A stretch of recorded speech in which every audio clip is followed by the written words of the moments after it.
26 కాంగ్రెస్ నుంచి నామినేషన్ వేయడం జరిగింది. అంటే యావరేజ్గా ఒక్కొక్క దానికి 3-4 నామినేషన్లు వేసినట్టుగా మరి ఇక్కడ తెలుస్తుంది. నాకు తెలిసి ఇప్పటికే మరి బట్టి విక్రమార్కన్న క్యాండిడేట్లను సూచాయిగా చెప్పే ఉంటారు. వాళ్ళు ప్రచారంలో కూడా ముందుకు వెళ్తూ ఉండుంటారు.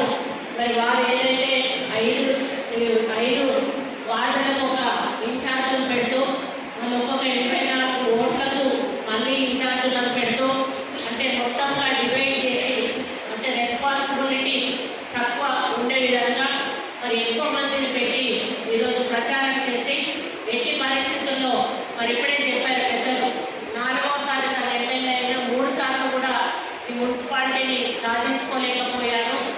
కనీసం ఈసారైనా కూడా దక్కించుకోవాలి అని ఆయన తాపత్రయాన్ని మీరు అర్థం చేసుకొని తప్పనిసరిగా ఈసారి మున్సిపాలిటీని గెలిపించి ఆయనకి బహుమతిగా ఇస్తారని చెప్పి నేను ఆశిస్తూ ఉన్నాను.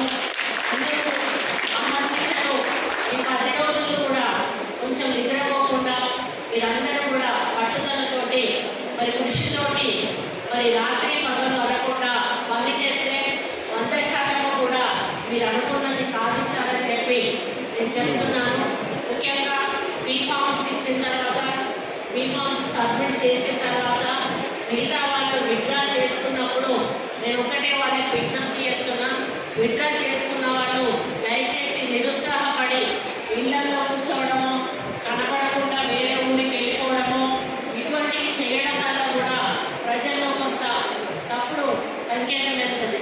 కాబట్టి విత్డ్రా చేసుకున్న క్యాండిడేట్స్ ఏ వార్డుకు సంబంధించిన వాళ్ళు ఆ వార్డు ఎవరైతే బీఫామ్ తీసుకొని పోటీలో ఉన్నారో వాళ్ళ వెంట మీరు ప్రచారంలో తిరిగినప్పుడు ఆ ప్రభావం తప్పకుండా ఆ గెలుపు మీద ఉంటుంది అనే విషయాన్ని మీరు దయచేసి గుర్తుంచుకోవాలని చెప్పి ఈ సందర్భంగా నేను గుర్తు చేస్తూ ఉన్నాను.